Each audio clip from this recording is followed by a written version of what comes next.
Cake है, मतलब market में अलग अलग फ्लेवर अवेलेबल है।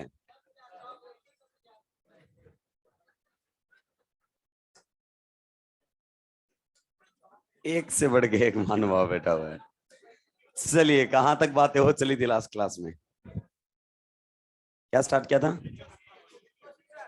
Heat of combustion. Okay, heat of combustion की हम बातें कर रहे थे, यानी कि किसी कंपाउंड के एक मोल को जब हम कंप्लीटली बर्न कर देते हैं in the excess of air is known as heat of combustion. जो भी हीट इस प्रोसेस में रिलीज होती है उसे हीट ऑफ कंबसन का नाम दिया जाता है। सबसे पहले हीट ऑफ कंबसन है नंबर ऑफ कार्बन एटम्स पर, क्योंकि कोई भी कंपाउंड जब जलता है तो उसमें जलता कौन है? कार्बन। जाहिर सी बात, अगर अमाउंट ज्यादा होगी तो हीट क्या होगी? ज्यादा रिलीज। और अगर कार्बन एटम सेम हो जाते हैं तो अगर हम थियोरेटिकली स्टेबिलिटी कंपेयर कर सकते हैं तो हमें पता है अगर कोई चीज ज्यादा स्टेबल है मतलब उसके पास एनर्जी क्या रही होगी? कम। ज्यादा स्टेबल मतलब एनर्जी कम। एनर्जी कम तो आग लगाने पर एनर्जी निकलेगी भी कम। क्लियर? चलिए, तो यहां पर हम सबसे पहले इस बात पर ध्यान देंगे कि HOC सबसे पहले heat of combustion directly proportional to, सबसे पहले क्या देखने हैं? Number of carbon atoms.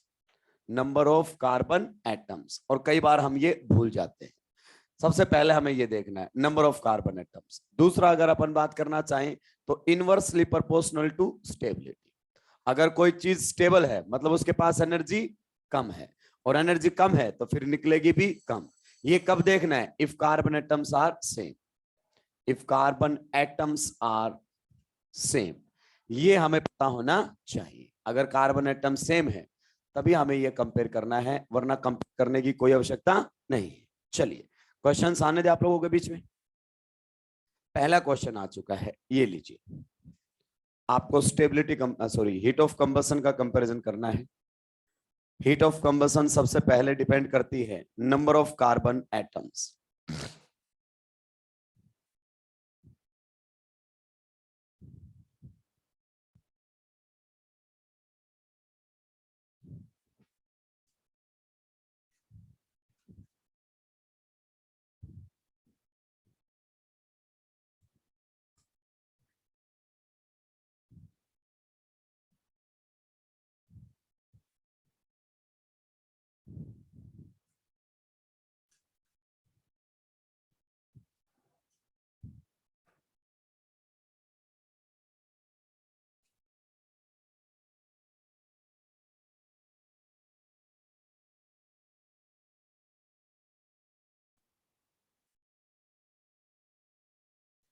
जल्दी जल्दी छापेंगे भी, जितनी जल्दी सिलेबस को आप करवाओगे उतना ज्यादा रिवीजन का टाइम मिलेगा आपको। पेपर राक्षस, कौन सी दुनिया में रहता है तू?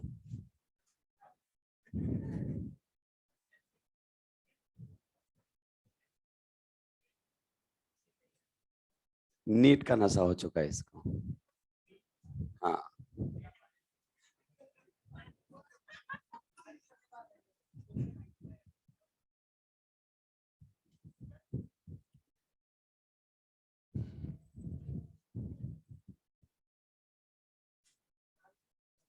है क्या?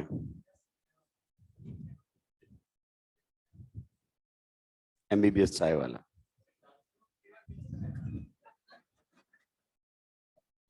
एक चाय वाले से तो दुनिया परेशान है। अगर कांग्रेस वालों को पता लग गया ना कोई और भी चाय बेचना शुरू कर दिया है, पहले ही सुलटा देगा। चलिए,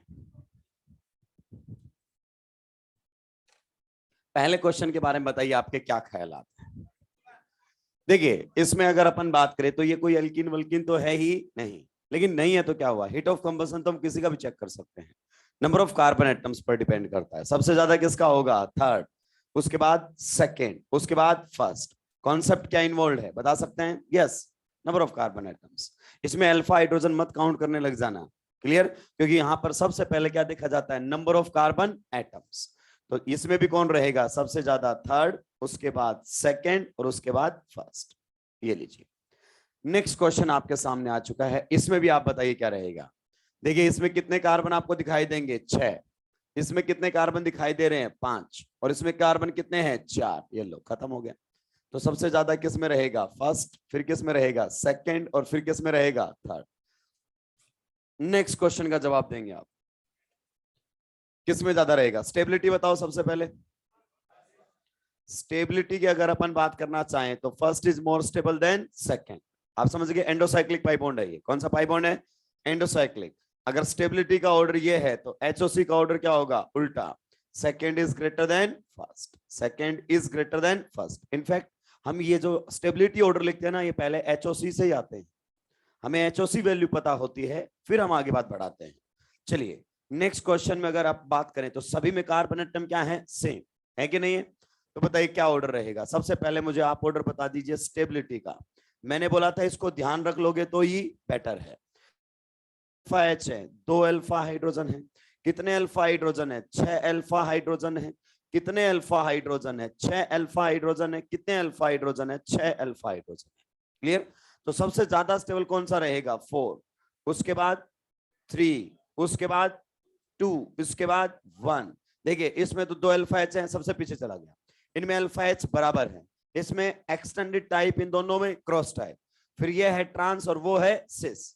बताइए सेकंड और थर्ड में कैसे डिसाइड किया, ज्योमेट्री से, सिस एंड ट्रांस। ये अपने कॉन्सेप्ट है। इनफैक्ट ये एचओसी से ही आता है स्टेबिलिटी ऑर्डर। पहले हमारे पास एचओसी आई, फिर हमने देखा अच्छा ये ज्यादा स्टेबल और ये कम स्टेबल है। तो सारी बातें एचओसी से होता है, वो ट्रू मेजरमेंट होता है स्टेबिलिटी का। फिर बताइए एचओसी का ऑर्डर क्या चलेगा। तो सबसे ज्यादा किसकी होगी, फर्स्ट, फिर किसकी होगी सेकंड, फिर किसकी होगी थर्ड, और फिर किसकी होगी फोर्थ। हाँ या ना। चलिए नेक्स्ट और लास्ट क्वेश्चन। अब ये चित्रकला की प्रैक्टिस है, आप जानते हैं यहां से क्वेश्चन बहुत ही कम पूछे जाते हैं। नेक्स्ट क्वेश्चन हमारे सामने है, 3 मेंबर्ड रिंग है, इस पर भी शायद आज थोड़ी चर्चाएं हो जाएं। फिर हमारे सामने 4 मेंबर्ड रिंग है। फिर अगर अपन बात करें तो 5 मेंबर्ड रिंग है।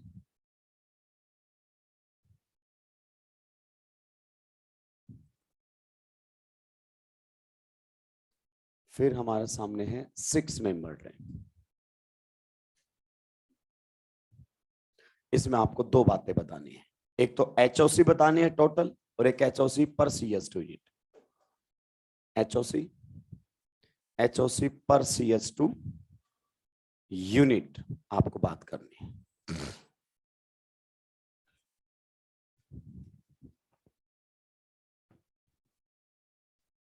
और फिर इन साइक्लोएल्केन्स का हमें क्या बात करना है, स्टेबिलिटी ऑर्डर। क्या बात करना है, स्टेबिलिटी ऑर्डर भी हमें बताना है। एक स्टेबिलिटी ऑर्डर इनके बारे में किसने बताया था, बेयर्स ने, बेयर्स एंगल स्ट्रेन थ्योरी। उसके हिसाब से 5 की रिंग सबसे ज्यादा स्टेबल थी, क्योंकि उसमें एंगल स्ट्रेन सबसे कम था। लेकिन बाद में पता चला कि उसकी जो थ्योरेटिकल बातें हैं वो एचओसी के साथ मैच नहीं हो रही, और एचओसी तो एक्सपेरिमेंटल चीज है। तो उसने अपनी थ्योरी में मॉडिफिकेशन किया और पता किया कि मैं वो गलत था। मैं सोच रहा था ये सारे क्या हैं, प्लेनर हैं, लेकिन ये प्लेनर नहीं होते हैं। आंसर बताइए सबसे पहले। एचओसी का तो बता दो राक्षसों, टोटल तो कितने कार्बन है, 3, कितने कार्बन है 4, कितने कार्बन है 5, और कितने कार्बन है 6। बिल्कुल सही बात है। तो इसमें सबसे ज्यादा रहेगा 4, उसके बाद रहेगा 3, उसके बाद अगर अपन बात करना चाहें तो सेकंड, और फिर कौन सा आ जाएगा, फर्स्ट। बिल्कुल सही आंसर आपने दिया है। अब पर CS2 यूनिट ये एक्सपेरिमेंटल डाटा है। जब तक आपको इनकी टोटल वैल्यू नहीं पता चलेगी, जब तक आप पर CS2 यूनिट बात नहीं कर सकते। सिंपल सी बात है। अब देखो मान लेते हैं इसकी कितनी है टोटल एचओसी P, इसकी कितनी है Q, इसकी कितनी है R, और इसकी कितनी है S। क्लियर। हमें पता नहीं है कितना डेटा है, मान लीजिए डेटा आया। पर CS2 यूनिट का मतलब क्या है, पर CS2 यूनिट का मतलब है कि इसमें मान लो ये हमारे सामने क्या है P, तो P को हमने कितने से डिवाइड किया है, P को डिवाइड करेंगे 3 से। फिर इसमें टोटल कितनी आई Q, Q को कितने से डिवाइड करेंगे 4 से। 4 CS2 यूनिट है इसके अंदर। देखिए इसके अंदर कितने CS2 यूनिट है, आप ही बताइए, 3 है कि नहीं है। इसमें ऐसे कितनी CS2 यूनिट है, 4। तो यहां पर हमारे सामने ये आएगा। फिर R को कितने से डिवाइड कर देंगे 5, और S को कितने से डिवाइड कर देंगे 6। क्लियर। अब ये तो एक एक्सपेरिमेंटल वैल्यू आ गया, और जब इस वैल्यू को हमने देखा तो ये सबसे ज्यादा किसके केस में आई, 3 की रिंग में, फिर किस में आई 4 की रिंग में, फिर किस में आई 5 की रिंग में। और यहीं से हम इन साइक्लोएल्केन्स का स्टेबिलिटी कंपेयर करते हैं। क्या कंपेयर करते हैं? स्टेबिलिटी। जैसे आप यहां से HOC को देखकर स्टेबिलिटी बता सकते हो। देखो गौर से देखो, अगर एक की HOC सबसे ज्यादा, उसके अंदर उसकी स्टेबिलिटी सबसे कम रही होगी, क्योंकि इसमें कार्बन एटम क्या है? सेम है कि नहीं है? तो हम बिल्कुल HOC से यहां पर स्टेबिलिटी डिक्लेयर कर सकते हैं। अगर कोई हमें HOC का डेटा दे दे, किसका डेटा दे दे? HOC का, then we can declare the stability order. फिर हमारे सामने आया सेकंड की HOC, मतलब ये दूसरे नंबर का सबसे कम स्टेबल है, ये तीसरे नंबर का सबसे कम स्टेबल, और सबसे ज्यादा स्टेबल ये हमारे सामने रहेगा। क्लियर? तो सबसे ज्यादा 4, 3, 2 और क्या आने वाला है? 1। ये कहां से आया है? ये HOC से ही हमने बता दिया है स्टेबिलिटी का। चलिए अब इसमें क्या हम ऐसे बता सकते हैं कि 6 नंबर वाला जो है, यानी कि 4 नंबर वाला, ये सबसे कम स्टेबल होना चाहिए। बता सकते हैं? नहीं। क्यों नहीं बता सकते? क्योंकि HOC इसकी सबसे ज्यादा इसलिए है क्योंकि उसमें कार्बन ज्यादा है। जाहिर सी बात है भाई, इसलिए उसकी HOC ज्यादा आ रही थी। यहां तो कार्बन क्या है? सेम। अगर same number of carbon atoms हैं तो आप HOC के बेसिस पर स्टेबिलिटी कंपेयर कर सकते हैं। कर सकते हैं। Atoms are same, if carbon atoms are same, then you can compare the stability on the basis of HOC. अगर किसी के HOC ज्यादा है, इसका मतलब उसकी स्टेबिलिटी क्या रहेगी? कम रहेगी। लेकिन यहां तो कार्बन ही क्या है? अलग अलग है, तो जाहिर सी बात है इसकी तो HOC ज्यादा आएगी, क्योंकि इसमें 6 कार्बन जलेंगे और इसमें कितने जलेंगे? 3। अब मान लीजिए आप कहीं पर भी कहीं बाइक लाने गए, और जो बाइक पे जो वहां पर आपको जो डील कर रहा है सेल पर्सन, वो आपको बोलता है कि साहब 2 बाइक है, एक A है और एक B है। ए जो है ना, वो देखो 1 लीटर के अंदर, 1 लीटर के अंदर कितनी चलती है? 30 किलोमीटर। और बी जो है ना साहब, 2 लीटर के अंदर 50 किलोमीटर चलती है। सर ये देखिए 50 किलोमीटर चल रही है, ये ले लीजिए, बढ़िया बाइक है। आप ले लोगे क्या? क्या ये सही कंपैरिजन है उनकी माइलेज का? नहीं। क्यों? क्योंकि इसमें 2 लीटर पेट्रोल है और इसमें 1 लीटर पेट्रोल है, तो जाहिर सी बात है ज्यादा चलेगी। जाहिर सी बात है, क्योंकि उसके अंदर फ्यूल क्या है? ज्यादा है। तो आप देखिए ना, इसमें कितने कार्बन है? 6 और 3, तो जाहिर सी बात है वहां से हीट ज्यादा आएगी। This is not the true comparison. तो फिर कैसे कंपेयर करें? हम बोलते हैं पर लीटर बात कर लेते हैं। क्या बात कर लेते हैं? पर लीटर। इसमें देखो पर लीटर कितना आएगा? 30 किलोमीटर पर लीटर। इसमें 2 से डिवाइड करोगे तो कितना आएगा? 25 किलोमीटर पर लीटर। इसका मतलब ये वाली बाइक बढ़िया है माइलेज में, है कि नहीं है? ये हुआ ट्रू कंपैरिजन। आप कितना भी फ्यूल डाल कर रखो, उससे कोई मतलब नहीं है, हम पर लीटर कंपैरिजन कर लेंगे। क्या कर लेंगे? पर लीटर। अगर आप इनको कंपेयर करना चाहते हैं, इनकी स्टेबिलिटी को on the basis of HOC, तो टोटल HOC से कंपेयर मत कीजिए, नहीं वो गलत हो जाएगा, क्योंकि इसमें 6 कार्बन की है, इसमें 3 कार्बन की है। आप पर कार्बन कंपेयर कर लीजिए। क्या कंपेयर कर लीजिए? पर कार्बन। इसको अपन ने जलाया, जितनी भी हीट निकली 3 से डिवाइड करो, 1 कार्बन क्या जाएगी? यस। इसको जलाया, जितनी भी हीट निकली 4 से डिवाइड करो, 1 कार्बन क्या जाएगी? इसको जलाया, जितनी भी हीट निकली 5 से डिवाइड करो, 1 कार्बन क्या जाएगी? इसमें 6 से डिवाइड करो, 1 कार्बन क्या जाएगी? और वो जब डेटा देखा गया तो वो डेटा ऐसा आया कि 3 मेंबर्ड रिंग के अंदर वो सबसे ज्यादा पाएगी। 3 मेंबर्ड रिंग के अंदर सबसे ज्यादा पाई गई। और आप जानते हैं 3 मेंबर्ड रिंग सबसे कम स्टेबल होती है ड्यू टू एंगल स्ट्रेन, है कि नहीं है? तो ये हमारे सामने ऑर्डर आया। सबसे ज्यादा किसका मिला? फर्स्ट। फिर किसका मिला? सेकंड। और फिर किसका सबसे कम किसमें मिला? फोर्थ। और इसी से ही फिर हमने स्टेबिलिटी को डिक्लेयर किया। इसी से हमने किसको डिक्लेयर किया? स्टेबिलिटी से डिक्लेयर किया कि इसमें HOC पर CS2 यूनिट सबसे ज्यादा और इसमें सबसे कम, मतलब ये सबसे ज्यादा स्टेबल है।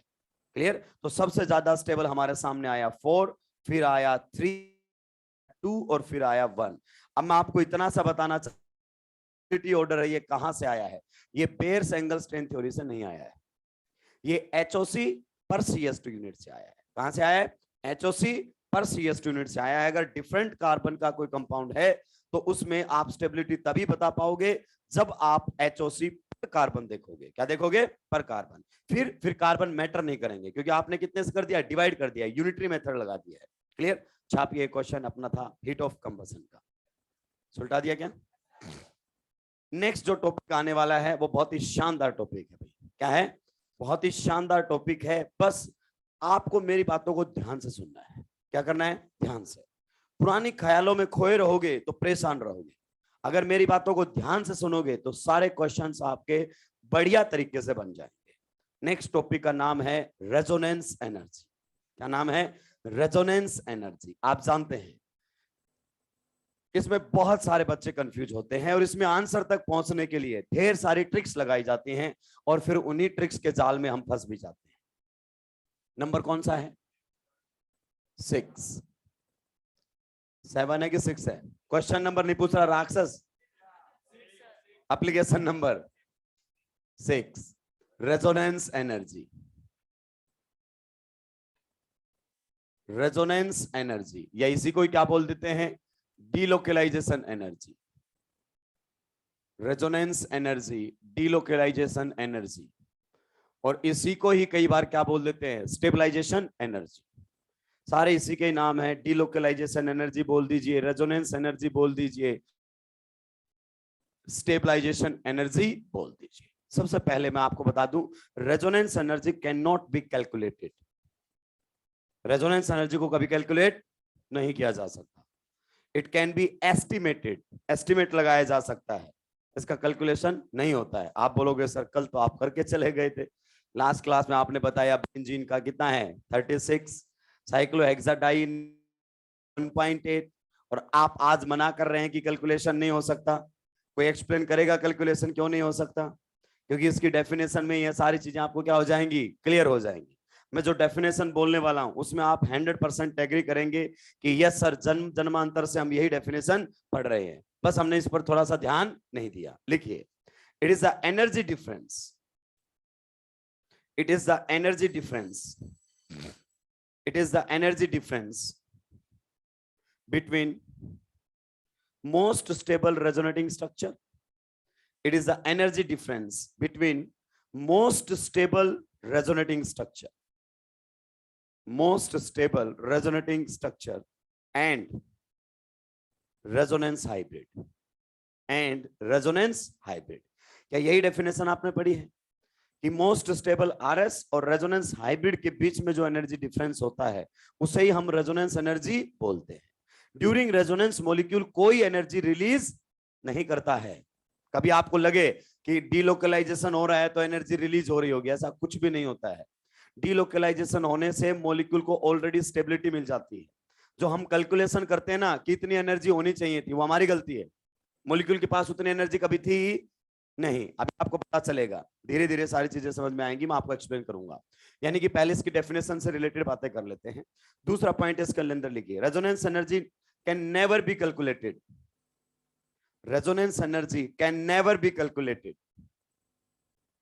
Resonance energy can never be calculated. Resonance energy can never be calculated, comma, it can be estimated, it can be estimated. हमारे पास कुछ जुगाड़ हैं जिससे हम इसका एस्टिमेशन लगा सकते हैं, एस्टिमेट किया जा सकता है, कैलकुलेट नहीं किया जा सकता है इसको। Next, resonance energy has nothing, resonance energy has nothing to do with stability. मैं जानता हूं आपने शायद ऐसा पढ़ा होगा कि more stable more resonance energy.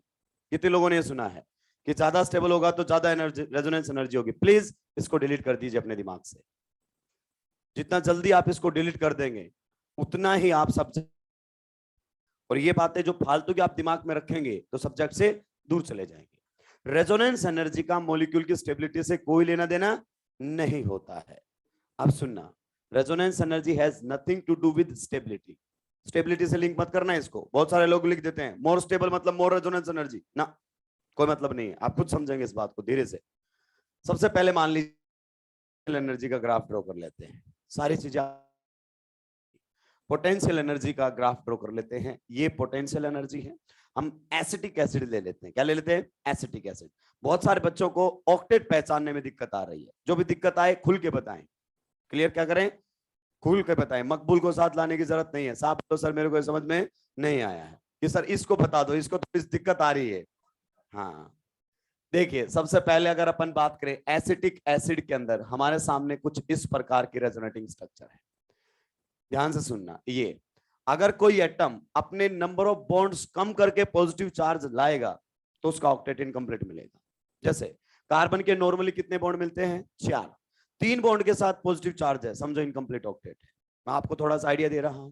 मान लीजिए कार्बन के ऊपर 3 बॉन्ड के साथ कैसा चार्ज मिले? पॉजिटिव। समझ जाना इनकम्प्लीट ऑक्टेट है इसका। उसके अलावा अगर ऑक्सीजन कितने बॉन्ड बनाता है नॉर्मली? ऑक्सीजन 4। ऑक्सीजन कितने बॉन्ड बनाता है? 2। और एक बॉन्ड के साथ पॉजिटिव चार्ज मिले, समझ जाओ incomplete octet. Number of bonds कम करके, वो कोवेलेंसी को कम करके। नाइट्रोजन नॉर्मली कितने बॉन्ड बनाता है? 3। अगर नाइट्रोजन पर 2 बॉन्ड के साथ पॉजिटिव चार्ज मिले तो समझ जाओ ये सारे के सारे ऐसे हैं जिनमें ऑक्टेट क्या है? इनकम्प्लीट है इन एटम्स। क्लियर? दूसरा, अगर कोई अपनी कोवेलेंसी को बढ़ाकर पॉजिटिव चार्ज ला रहा है, कोवेलेंसी को बढ़ाकर, तो फिर कोई दिक्कत नहीं, उसका ऑक्टेट कंप्लीट मिलेगा। सर मैं समझा नहीं क्या कहना चाहते हो। जैसे ऑक्सीजन 3 बॉन्ड के साथ पॉजिटिव चार्ज कहीं पर रखता हो तो उसका ऑक्टेट क्या मिलेगा? कंप्लीट। या फिर नाइट्रोजन पर 4 बॉन्ड के साथ कैसा चार्ज आ रहा हो? पॉजिटिव, तो भी उसका ऑक्टेट क्या मिलेगा? कंप्लीट। यानी कि इसे बोलते हैं कोवेलेंसी को बढ़ा के पॉजिटिव चार्ज लेकर आना। और किसी एटम पर बॉन्ड घटे हैं लेकिन नेगेटिव चार्ज आया है तो भी ऑक्टेट क्या मिलेगा आपको? कंप्लीट। ये ध्यान से सुनना, ये इनकम्प्लीट वाले हैं। कौन से हैं? इनकम्प्लीट ऑक्टेट वाले हैं। Incomplete octet. ये कैसे हैं? कंप्लीट। कोई एटम घटा के नेगेटिव चार्ज ले आए, वैलेंसी कम कर ले, बॉन्ड कम कर ले और नेगेटिव चार्ज ले आए, चलेगा। बताइए ऑक्सीजन कितने बॉन्ड बनाता है नॉर्मली? 2। और एक बॉन्ड के साथ नेगेटिव चार्ज है तो समझ जाना उसका ऑक्टेट कंप्लीट है। नेगेटिव चार्ज लाए बॉन्ड कम करके। नेक्स्ट अगर अपन बात करें, कार्बन कितने बॉन्ड बनाता है? 4। अगर 3 बॉन्ड के साथ नेगेटिव चार्ज है तो समझ जाना ऑक्टेट कंप्लीट है उसका। नाइट्रोजन कितने बॉन्ड बनाता है? 3। 2 बॉन्ड के साथ नेगेटिव चार्ज रखे, समझ जाओ ऑक्टेट क्या है? कंप्लीट। मुझे लगा भाई आपने आईओसी इतने बेहतरीन तरीके से पढ़ी है तो एटलीस्ट आपको वैलेंस शेल में इलेक्ट्रॉन तो देखने आते ही होंगे, लेकिन कमजोरी कहीं भी हो सकती, कोई दिक्कत नहीं है, मास्टर से छुपाने की जरूरत बिल्कुल भी नहीं है। आप और हम साथ आगे बढ़ेंगे। नेक्स्ट हमारे सामने कौन सी रेजोनेटिंग स्ट्रक्चर दी हुई है? इसके अंदर आप देखिए इन दोनों रेजोनेटिंग स्ट्रक्चर्स में कौन ज्यादा स्टेबल है? फर्स्ट या second? Second. Reason being octet complete है और उसका ऑक्टेट इनकम्प्लीट है। बिल्कुल सही आपने पहचाना है। और सबसे ज्यादा स्टेबल रेजोनेटिंग स्ट्रक्चर ये आ रही है क्योंकि इसमें कोई चार्ज सेपरेशन नहीं है। चार्ज सेपरेशन से रेजोनेटिंग स्ट्रक्चर की स्टेबिलिटी कम होती है, तो ये सबसे ज्यादा स्टेबल है। यस, इसी को मैं लिख दूं मोस्ट स्टेबल आरएस। आप एग्री करते हैं? यस, मोस्ट हमारे सामने है। आप बताइए रेजोनेंस हाइब्रिड इससे भी ज्यादा स्टेबल होगा क्या? Yes, resonance hybrid is more stable as compare to any resonating structure. You agreed? Okay, तो यहां पर हम रेजोनेंस हाइब्रिड बना रहे हैं। ये देखिए यहां पर दिखेगा आपको पार्शियल नेगेटिव, यहां पर दिखेगा आपको पार्शियल पॉजिटिव। यहाँ पोटेंशियल एनर्जी है, आप जानते हैं ये ओरिजिन मतलब 0। नीचे आने पर एनर्जी कम हो रही है, ऊपर जाने पर एनर्जी बढ़ रही है। हमने कोई स्केल नहीं लिया है because we are not interested in absolute value, we are interested in relative value। हमें यह पता है कि इसके कंपैरिजन में इसकी एनर्जी ज्यादा है, इसके कंपैरिजन में उसकी एनर्जी ज्यादा है, हमें एब्सोल्यूट का कोई लेना देना नहीं है। अब बताओ रेजोनेंस एनर्जी क्या होगी? ये एनर्जी लेवल किसका है? मोस्ट स्टेबल आरएस का। और ये एनर्जी लेवल किसका है? रेजोनेंस हाइब्रिड का। इन दोनों के बीच में जो ये एनर्जी का डिफरेंस है इसी को ही आप क्या बोलते हैं? Resonance energy. आप एग्री करते हैं इस बात से? को रेजोनेंस एनर्जी बोलते हैं। बिल्कुल सही। लेकिन सर आपने तो बोला हम इसको कभी कैलकुलेट नहीं कर सकते, और आप तो अब तो कैलकुलेट कर लेंगे। आप बताओ ये क्या है? ये एसिटिक एसिड की क्या है? Resonating structure. And resonating structures are imaginary hypothetical. जो एग्जिस्टेंस में नहीं है उसका एनर्जी कैसे पता करोगे? जो है ही नहीं उसका एनर्जी पता कैसे? आपको समझ में आ गया? इसका कैलकुलेशन है, इसका केवल आप एस्टिमेट कर सकते हो कि किसी की रेजोनेंस एनर्जी क्या रही है। वास्तव में ही ड्यूरिंग रेजोनेंस एनर्जी रिलीज करता है? नहीं, ऐसा कुछ नहीं होता है। तो फिर सर ये रेजोनेंस एनर्जी आई कहां से? बहुत दिलचस्प कॉन्सेप्ट है ये, बहुत ही दिलचस्प कॉन्सेप्ट है। समझिए, मान लीजिए अगर अपन साइक्लोहेक्सीन का हीट ऑफ हाइड्रोजनेशन निकाल रहे, कितना आया? 28.6। एक्सोथर्मिक इसलिए माइनस का साइन लगा। फिर हमने साइक्लोहेक्साडाइन का हीट ऑफ हाइड्रोजनेशन निकाला, कितना आया? 55.4। माइनस का साइन लगा दे, तो आया कि नहीं आया? हमने क्या सोचा कितना आना चाहिए था? कितना आना चाहिए था? आना चाहिए था -57.2। ये आपका क्या था? एस्टिमेट था ये आपका कि भाई एक पाई बॉन्ड के हाइड्रोजनेशन से जब इतनी रिलीज हुई है तो 2 पाई बॉन्ड के हाइड्रोजनेशन से इतनी रिलीज होनी चाहिए थी, ऐसा आपने सोचा, लेकिन निकली कितनी, इतनी। तो आपने बोला ओहो इतना तो इसने रेजोनेट कर लिया है, वो पहले से ही उतनी थी उसके पास। अब मान लीजिए आपके घर में कोई फंक्शन हो और आपने फंक्शन से पहले एस्टिमेट लगा लिया कि भाई 1.5 लाख रुपए, ये क्या है आपका एस्टिमेट, बाद में 2 लाख लग गई, तो 2 तो लगने ही थे, आपका एस्टिमेट क्या था, गलत। आपने सोचा ना, ये आपकी मात्र सोच थी, और सोचते हैं तो ऑर्गेनिक में आप जानते गलतियां होती हैं। तो फिर इसको नाम दे दिया गया रेजोनेंस एनर्जी का, कि भाई ऐसा होना चाहिए था, ऐसा हुआ नहीं, तो ये गैप कैसे आया कि इसने मॉलिक्यूल को अपने आप को क्या कर लिया, स्टेबलाइज। मॉलिक्यूल ऑलरेडी स्टेबल था, मॉलिक्यूल के पास ये एनर्जी कभी थी ही नहीं। मान लीजिए आप सोच लें कि सर के पास अभी कम से कम 500 रुपए तो होंगे और नहीं निकले, तो ये आपका एस्टिमेट क्या था, गलत। एक भी नहीं है फिलहाल, बिल्कुल गरीबी का कोई भी ठिकाना नहीं है, तो ये कभी भी कैलकुलेट नहीं की जा सकती है। बात समझ में आई कि नहीं आई? पहले यहां तक छापेंगे फिर आगे बढ़ेंगे। क्या होगा, जल्दी जल्दी छापो, पैसे की बात मत क्या करो, गलत पढ़ाया जा सकता है।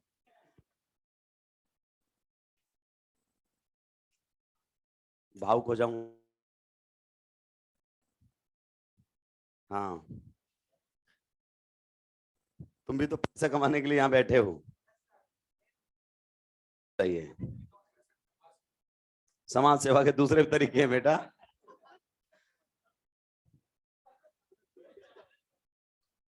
समाज सेवा करने के लिए पढ़ने की कोई जरूरत नहीं है। हर कोई अपना जीवन सुधारना चाहता है और सुधारना चाहिए भी।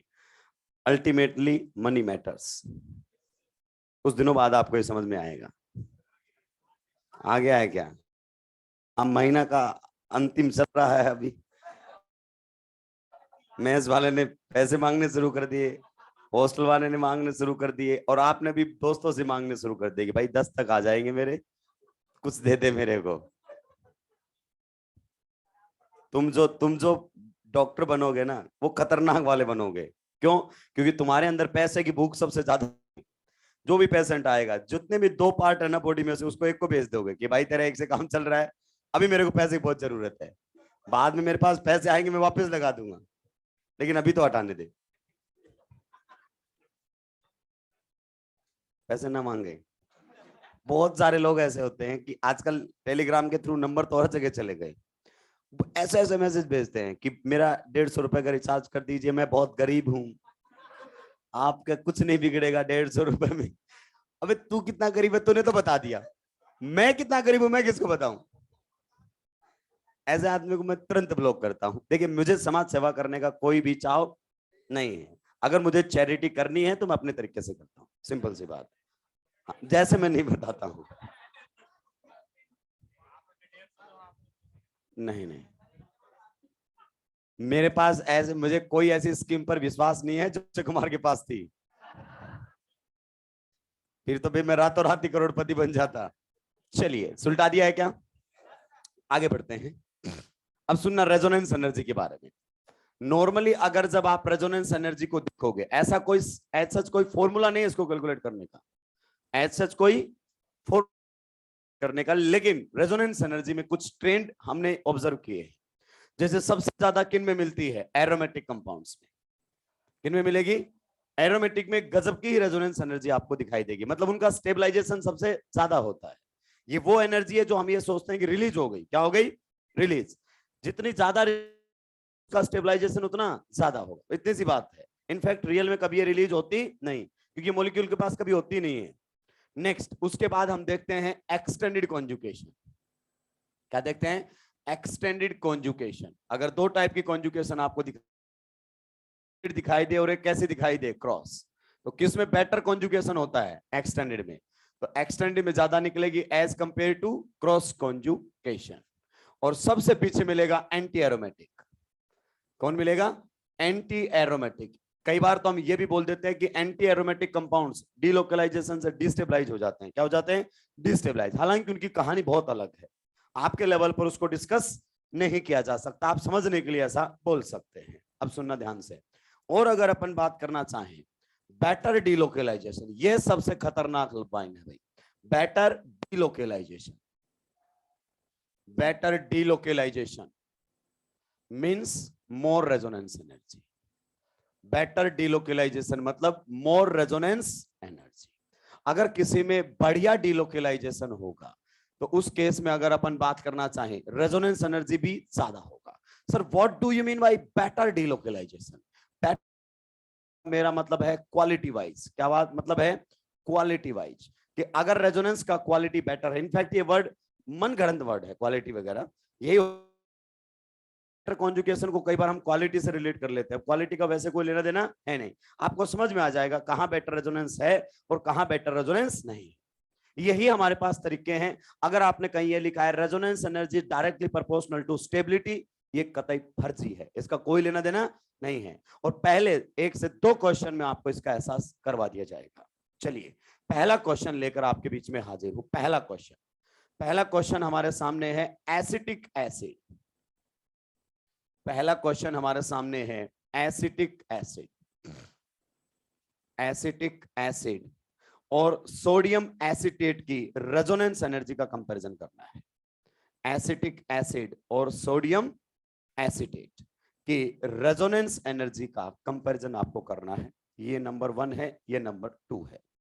सोडियम एसीटेट, इन दोनों की रेजोनेंस एनर्जी का कंपैरिजन आपको करना है कि किस में रेजोनेंस एनर्जी ज्यादा है, मतलब किसके अंदर रेजोनेंस से स्टेबलाइजेशन ज्यादा है। ओवरऑल स्टेबिलिटी से कोई लेना देना नहीं है इसका, ये केवल स्टेबलाइजेशन बाई रेजोनेंस बात करता है। स्टेबलाइजेशन बाई रेजोनेंस बात करता है। दूसरा क्वेश्चन हमारे सामने है, एक आपको दिया हुआ है फिनोल। क्या दिया हुआ है? फिनोल। और एक आपको दिया हुआ है सोडियम फिनॉक्साइड है। एक आपको दिया हुआ है फिनोल और एक आपको दिया हुआ है सोडियम फिनॉक्साइड है। इनकी भी रेजोनेंस एनर्जी को आपको कंपेयर करना है। रेजोनेंस एनर्जी को आपको कंपेयर करना है। ये हमें दिए हुए हैं, चलाएंगे आप अपने दिमाग को और देंगे जवाब। बताइए पहले वाले क्वेश्चन का क्या आंसर रहेगा? ओके, अगर हम रेजोनेंस एनर्जी का कंपैरिजन करते हैं तो आप लोगों का बोलना है सेकंड में रेजोनेंस एनर्जी ज्यादा है एज कंपेयर टू फर्स्ट। ये कितने लोगों का मानना है? सेकंड में रेजोनेंस एनर्जी ज्यादा। ये बिल्कुल सही आंसर, कोई डाउट नहीं। अगर मैं आप सब ध्यान से सुनना, अगर मैं ये पूछूं एसिटिक एसिड और सोडियम एसीटेट में से कौन ज्यादा स्टेबल है? Acetic acid, no doubt, because वो आयन है और ये न्यूट्रल है। लो, स्टेबिलिटी से कोई लेना देना है? कोई लेना देना नहीं इसका। अब दूसरी लाइन बोलूंगा मैं, कौन ज्यादा रेजोनेंस स्टेबलाइज्ड है? कौन ज्यादा रेजोनेंस स्टेबलाइज्ड है? सेकेंड। रेजोनेंस उसको ज्यादा स्टेबलाइज करने का कोशिश कर रहा है, लेकिन फिर भी ओवरऑल स्टेबिलिटी इसकी ज्यादा है। अभी समझ में आएगा। उसकी रेजोनेंस एनर्जी ज्यादा है, किस बेसिस पर आपने आंसर दिया? Equivalent resonating structure. चलिए यहां तो ये आपकी बात सही हो जाएगी, हालांकि इससे थोड़ा सा आपको बचना चाहिए। ध्यान से सुनेंगे मेरी बात को। किसमें बढ़िया रेजोनेंस होगा, किसमें नहीं होगा, वो आपको रेजोनेंस करवाने पर ही पता चलेगा। जैसे ही आप यहां पर रेजोनेंस करवाएंगे, lone pair will convert into pi bond and pi bond will convert into negative charge. जैसे ही आपने रेजोनेंस करवाया तो यहां पर आ जाएगा नेगेटिव चार्ज और यहां पर कैसा चार्ज आ जाएगा? पॉजिटिव।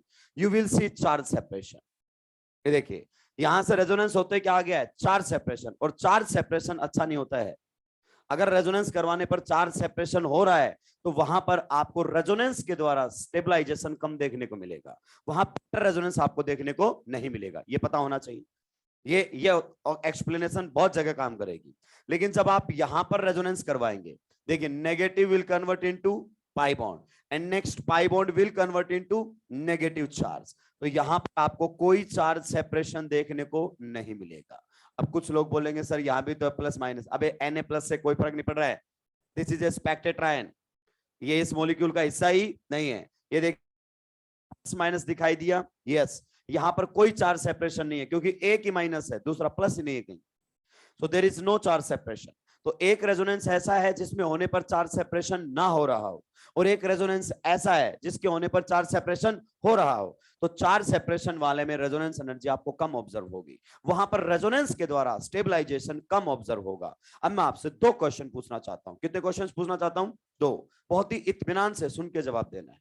पहला question, which is more resonance stabilized, acetic acid और sodium acetate?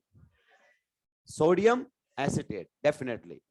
Which is more stable, acetic acid और सोडियम एसिटेट? एसिटिक एसिड, बिल्कुल सही है। इसका मतलब पता है क्या हुआ, कि इसको रेजोनेंस कितना भी स्टेबलाइज कर ले, ओवरऑल स्टेबिलिटी इसी की ही ज्यादा है, क्योंकि न्यूट्रल है। ये क्या है? न्यूट्रल। मान लीजिए मैं एक पर्टिकुलर बच्चे को पढ़ाने लग जाऊं, एक पर्टिकुलर बच्चे को डाउट पे पढ़ा रहा हूं, और आपको दिख जाए कि भाई ये तो इसी को ज्यादा पढ़ा रहा है, आपके दिल पे लग जाए वो बात, और आप मेरे मुंह पे आगे बोल जाओ कि आप कितने भी पढ़ा लो इसको, रैंक तो मेरी अच्छी आएगी।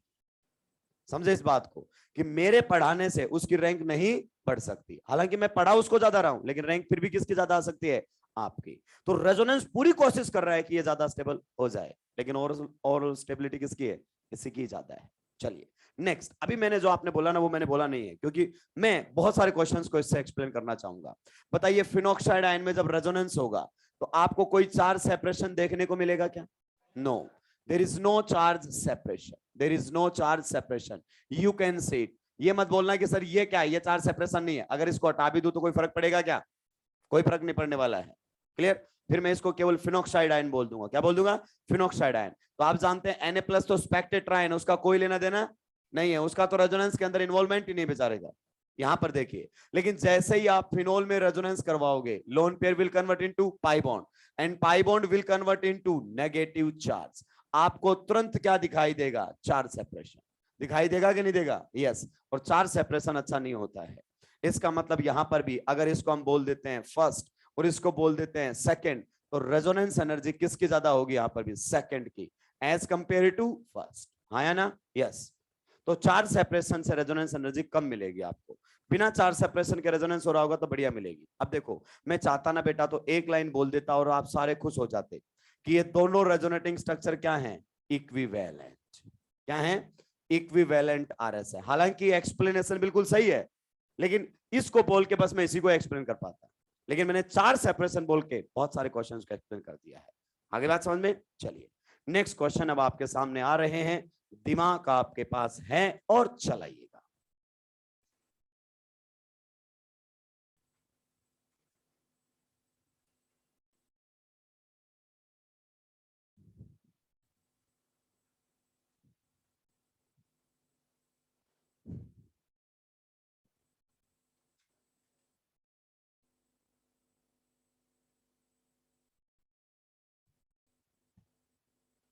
कहीं ना कहीं से आपको आइडिया कंपैरिजन करने का मिल जाएगा। As such there is no rule, लेकिन क्वेश्चन देखकर आपको कहीं ना कहीं से हिंट जरूर मिलेगा उसके कंपैरिजन का।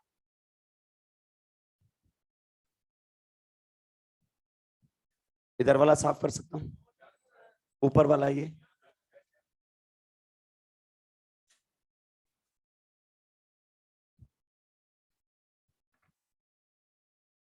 Question number 5।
ये कौन क्या कर रहा है? आज तो शनिवार भी नहीं है। एक दिन पहले से तैयारी शुरू हो जाती है क्या? तैयारी जीत की, देखो राक्षस। जिन्होंने आज तक तैयारी जीत की है ना, आज तक वो एक भी मेडल नहीं लाए। कंप्लेंट पीने वालों ने बताओ, कंप्लेंट पीने वालों ने किसने आज तक मेडल लिया है तैयारी जीत की? कौन सी जीत की तैयारी कर रहे हो भाई तुम? कहीं जीत के तो दिखाओ।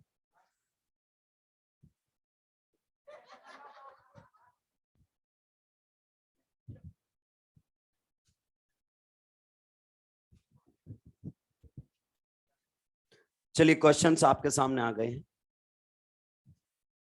बाकी की डिस्कशन में ये हम जानते हैं, उनकी बात अलग। नहीं, मैं कोशिश भी नहीं करना चाहता।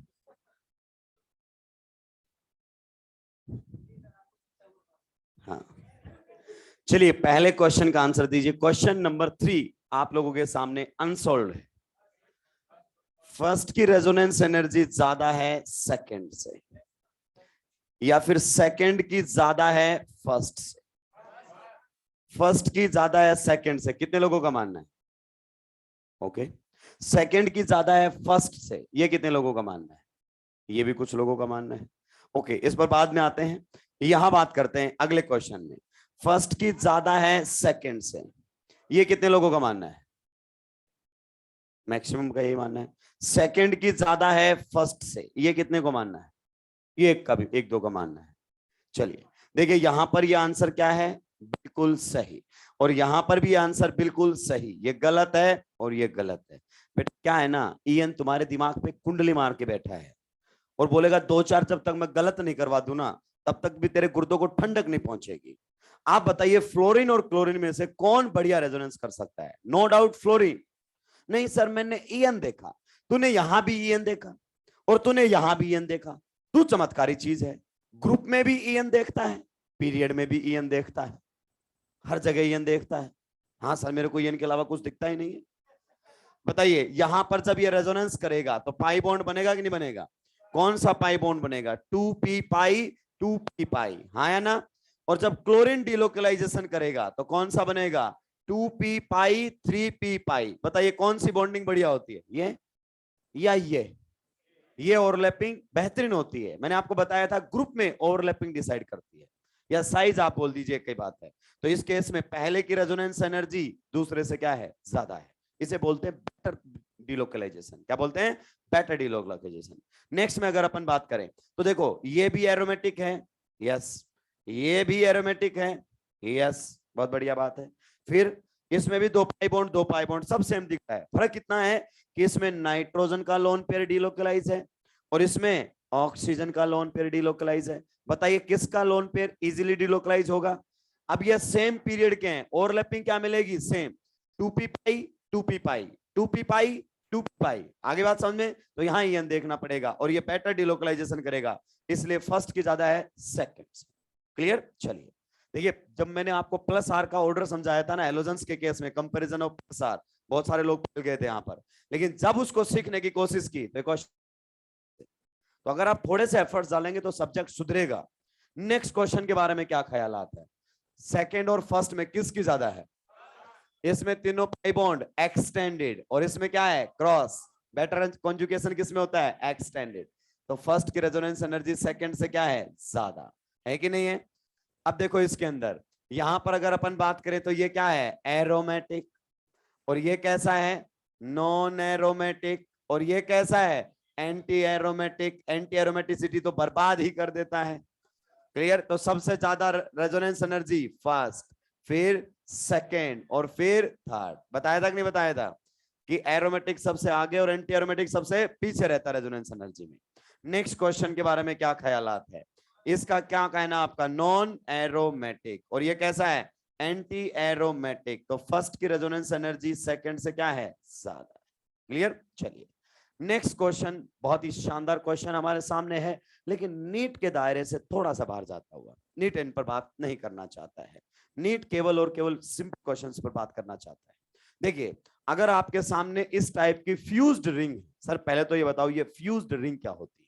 देखो जब दो रिंग्स के अंदर दो एटम कॉमन हो जाएं, ये दोनों एटम देखो दोनों रिंग में कॉमन है क्या, इनको फ्यूज्ड रिंग बोलते हैं। ये देखिए इनमें भी ये एटम कॉमन है क्या, यस। पहले ये दोनों फ्यूज की गई, फिर इसमें एक और फ्यूज कर दिया गया, ये भी एक फ्यूज्ड रिंग का सिस्टम है। इसमें भी देखो ये दोनों एटम कॉमन है, यस। इसमें ये दोनों एटम कॉमन है, यस। तो इसे हम बोलते हैं फ्यूज्ड रिंग्स। क्या बोलते हैं, फ्यूज्ड रिंग्स। बहुत बढ़िया, अब ध्यान से सुनते रहना मेरी बात को। ये नहीं चापा था क्या, ये वाला छोड़ दूं। देखिए अब ध्यान से, अगर अपन बात करना चाहें resonance energy in fused rings, resonance energy की अगर अपन बात करना चाहें इन फ्यूज्ड रिंग्स, ये सबसे पहले डायरेक्टली प्रोपोर्शनल टू होता है number of rings. Number of rings, जितनी रिंग्स ज्यादा होंगी उसमें रेजोनेंस एनर्जी उतनी ही क्या होगी, ज्यादा। Resonance energy is directly proportional to number of rings in case of fused rings, जहां आपको ढेर सारी रिंग्स दिखाई दें। मैं बताऊंगा इसका कारण क्या है। उसके बाद अगर अपन बात करना चाहें इसमें भी, if number of rings are same, if number of rings are same, अगर रिंग्स क्या हो गई हैं, सेम, तो उस केस में आप जानते हैं एंगुलर की क्या मिलेगी, ज्यादा, एज कंपेयर टू लीनियर। बताया था मैंने एक बार आपको कि उसमें रेजोनेटिंग स्ट्रक्चर भी क्या बनती हैं, ज्यादा। ये हमारे सामने रहेगा। If number of rings are same then आपको क्या देखना है, एंगुलर में रेजोनेंस एनर्जी लीनियर से क्या मिलेगी, ज्यादा।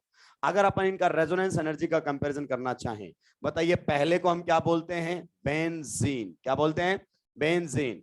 दूसरे को हम क्या बोलते हैं, नेफ्थलीन। क्या बोलते हैं, नेफ्थलीन के नाम से जाना जाता है। तीसरे का नाम क्या है हमारे सामने, एंथ्रासीन। क्या होता है, एंथ्रासीन। और चौथे का नाम क्या होता है, फिनेंथ्रीन। क्या होता है, फिनेंथ्रीन। एग्री करते हो कि नहीं करते हो, यस। तो बताइए इसमें रेजोनेंस एनर्जी का ऑर्डर क्या आने वाला है। सबसे पहले ध्यान से सुनो, इसमें एक रिंग, इसमें दो, इससे ज्यादा इसकी होगी। इसमें दो, इसमें तीन, इससे ज्यादा इसकी होगी। इसमें कितनी है, तीन तीन, सर रिंग बराबर हो गई। तो देखो इसमें तीनों रिंग लीनियरली कनेक्टेड है, और इसमें दो लीनियर हैं और तीसरी एंगल पर है, एंगुलर है कि नहीं है।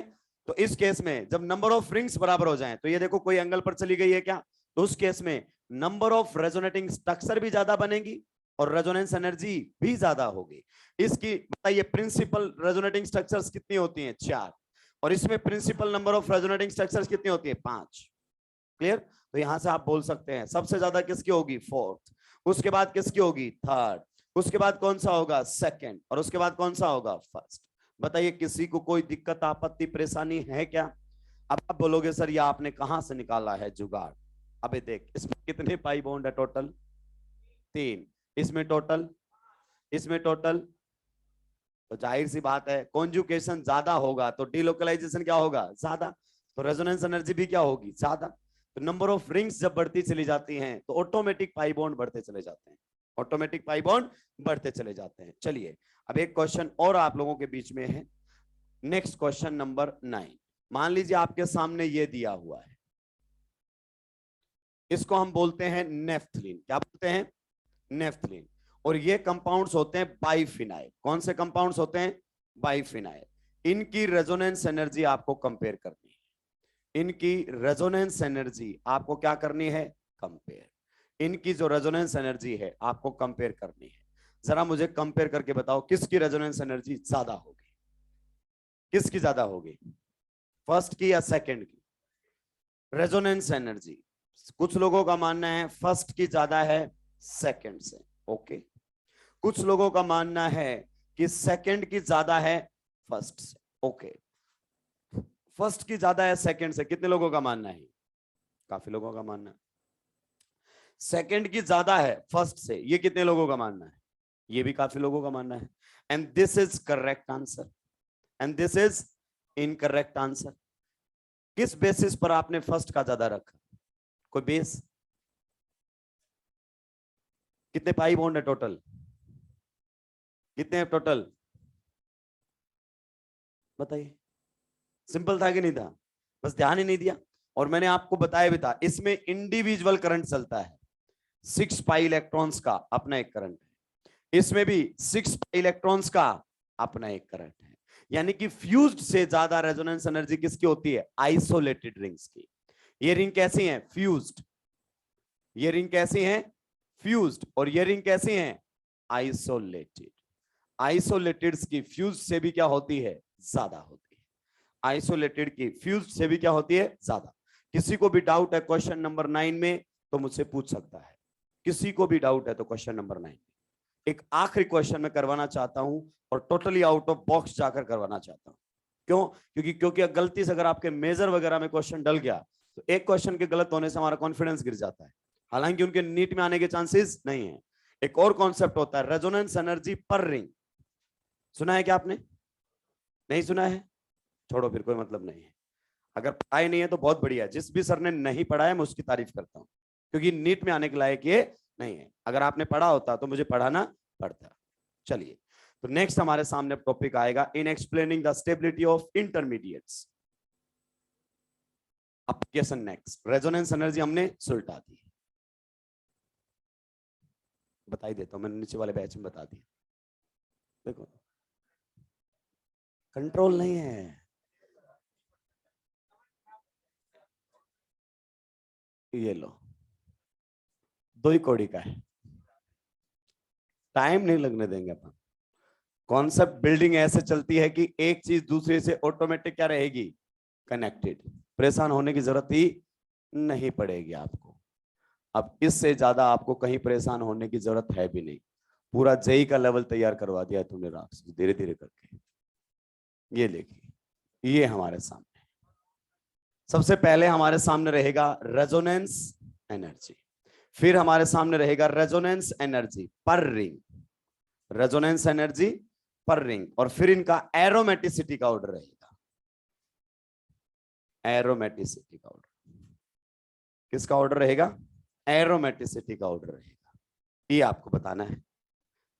देखिए, अपन बिना एक्सपेरिमेंटल डेटा के भी बता सकते हैं। योगा का नोटिस आप जरूर देखें।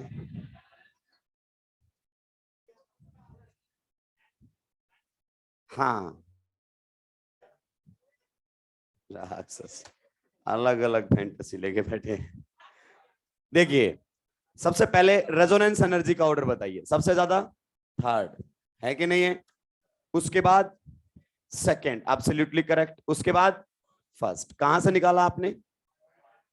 नंबर ऑफ पाई बॉन्ड से। अब आपसे पूछा गया है रेजोनेंस एनर्जी पर रिंग, तो पाई बॉन्ड को पर रिंग में चेक कीजिए कि एक रिंग में कितने पाई बॉन्ड हिस्से में आ रहे हैं। जल्दी चेक करो। पहली रिंग के हिस्से में कितने हैं? 3। दूसरे रिंग के हिस्से में कितने हैं? अबे पर रिंग टोटल कितने हैं? 5। तो एक रिंग के हिस्से में कितने आए? 2.5। तीसरे में कितने आए? कितना आया? ये देखो, मेरे को बता दिया 7/3। आप कर लो जितना करना है। वाह, अलग ही लेवल पर है आप लोग। यहां से जाते जाते पर रिंग कम हो रहे कि नहीं पाई बॉन्ड? तो जाहिर सी बात है, पर रिंग पाई बॉन्ड कम हो रहे हैं तो पर रिंग रेजोनेंस एनर्जी भी तो क्या हो रही होगी? कम हो रही होगी। बताओ कौन सा इसमें आपने तीर चला दिया है? तो रेजोनेंस एनर्जी पर रिंग कैसी रहेगी? सबसे ज्यादा फर्स्ट, उसके बाद सेकंड, उसके बाद थर्ड। इसका एक कॉन्सेप्ट भी होता है कि जैसे जैसे रिंग फ्यूज करते जाओगे, ध्यान से सुनना, जैसे जैसे रिंग फ्यूज करते जाओगे और नंबर ऑफ रिंग्स बढ़ाते जाओगे, यहां 1, यहां 2, यहां 3, जैसे जैसे नंबर ऑफ रिंग्स बढ़ेंगी टोटल रेजोनेंस एनर्जी तो बढ़ेगी, क्योंकि पाई बॉन्ड बढ़ेंगे। टोटल रेजोनेंस एनर्जी तो बढ़ेगी, लेकिन रेजोनेंस एनर्जी पर रिंग घटेगी। रेजोनेंस एनर्जी पर रिंग घटेगी। यही आया कि नहीं आया? हम आपको डेटा शेयर करता हूं। इसकी रेजोनेंस एनर्जी आपने कल देखी थी 36 किलो कैलोरी पर मोल।